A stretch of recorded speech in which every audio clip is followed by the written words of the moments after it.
Halo semuanya, kali ini kita bakal bahas konsep fisika terkait radioaktivitas atau lebih tepatnya adalah manfaat zat radioaktif. Tapi di video kali ini kita hanya akan ngebahas manfaat zat radioaktif pada tiga sektor, yaitu sektor kesehatan, pertanian, dan juga industri gitu. Oke, kita mulai dari sektor kesehatan dulu aja kali ya. Jadi, manfaat zat radioaktif pada bidang kesehatan sebenarnya tuh banyak banget. Tapi di video kali ini kita hanya akan ngebahas satu manfaat zat radioaktif di bidang kesehatan, yaitu positron emission tomography scan atau kita kenal sebagai PET scan, yaitu alat untuk memetakan gangguan pada organ dalam. Bentuk alatnya tuh kurang lebih kayak gini nih. Jadi si pasien akan dimasukkan ke alat ini nih. Nanti alat ini akan men-scan tubuh kita sehingga terciptalah citra gambar yang kayak gini. Terus yang jadi pertanyaan adalah kok bisa sih alat ini mendapatkan gambar yang sempurna kayak gini? Oke, jadi gini, ini tuh ada faktor zat radioaktif juga nih yang bekerja.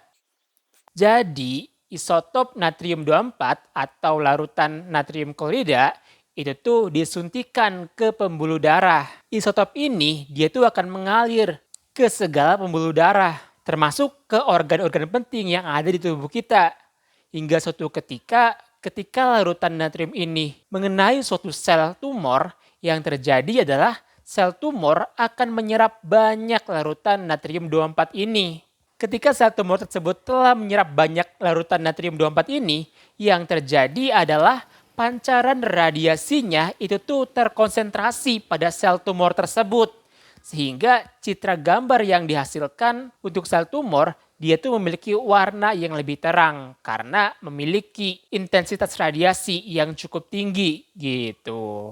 Gimana? Sampai sini kira-kira udah mulai paham belum terkait mekanisme zat radioaktif ini yang mampu mendeteksi gangguan pada organ dalam kita? Kalau udah, yuk lanjut kita ngebahas manfaat zat radioaktif untuk bidang pertanian. Mungkin kalian pernah dengar lah ya yang namanya mutasi bibit pertanian, yaitu perubahan struktur genetika bibit tumbuhan akibat terionisasi zat radioaktif. Contoh produknya tuh adalah jenis padi rojo lele. Pasti kalian pernah makan jenis padi inilah ya, karena jenis padi ini merupakan jenis padi yang memiliki tekstur pulen dan juga ukuran berasnya itu lebih besar. Dan produktivitasnya juga jauh lebih besar. Sehingga padi jenis ini merupakan jenis padi unggulan yang tercipta akibat mutasi bibit pertanian. Emang gimana tuh mekanismenya? Jadi gini, pertama adalah sampel biji tanamannya itu tuh ditempatkan di tempat khusus yang akan kita radiasikan menggunakan kobalt 60 atau atom kobalt dengan nomor massa 60 akan meradiasikan sinar gamma nih. Nanti sinar gammanya ketika mengenai bibit tanaman tadi, dia bakal mengionisasi struktur DNA tanamannya. Ketika struktur DNA itu berubah, maka terciptalah beberapa varietas. Dan nanti kita pilih nih, kira-kira bibit hasil mutasi mana nih yang bagus gitu.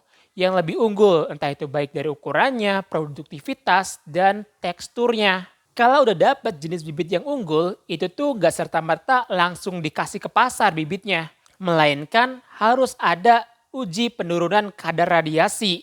Dengan cara kita akan menanam kembali jenis padi tersebut hingga keturunan kesekian. Nah, ketika keturunan kesekian dengan radiasi yang udah turun, barulah kita jual ke pasaran bibitnya gitu. Oke deh, ini penjelasan terkait mutasi bibit pertanian ya.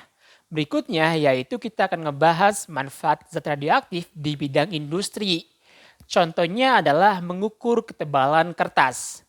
Kebayang gak sih gimana caranya kita mengukur ketebalan kertas di pabrik gitu? Oleh karena itu, kita bisa manfaatkan teknologi zat radioaktif ini, yaitu pancaran radioaktif dapat menembus suatu material dengan mengalami penurunan intensitas radiasinya.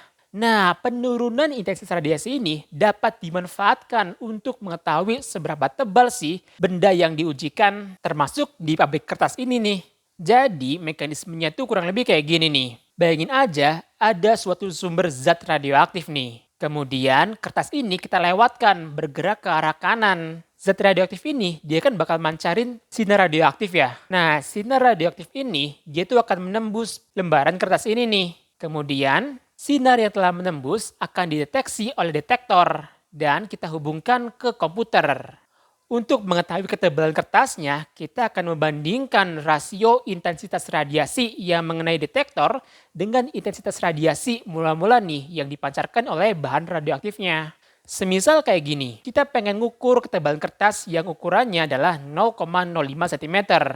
Ternyata memiliki rasio atau perbandingan antara intensitas yang diterima detektor, I, dibagi dengan intensitas radiasi dari bahan radioaktifnya langsung, itu tuh nilainya adalah 70%. Berarti kalau seandainya alat detektor ini mendeteksi bahwa nilainya adalah 80%, maka ketebalan kertasnya nggak sesuai standar pabriknya. Nanti kertas tersebut akan diolah kembali untuk menyesuaikan ketebalan kertas berikutnya. Gitu. Gimana? Sampai sini kira-kira udah mulai paham juga nggak terkait manfaat zat radioaktif di bidang industri? Sebenarnya itu nggak cuma mengukur ketebalan kertas aja. Bisa juga lempengan logam atau mendeteksi kebocoran pipa dan masih banyak yang lainnya. Oke deh, mungkin cukup sekian dulu ya pembahasan kali ini. Sampai jumpa di pembahasan selanjutnya. Dadah!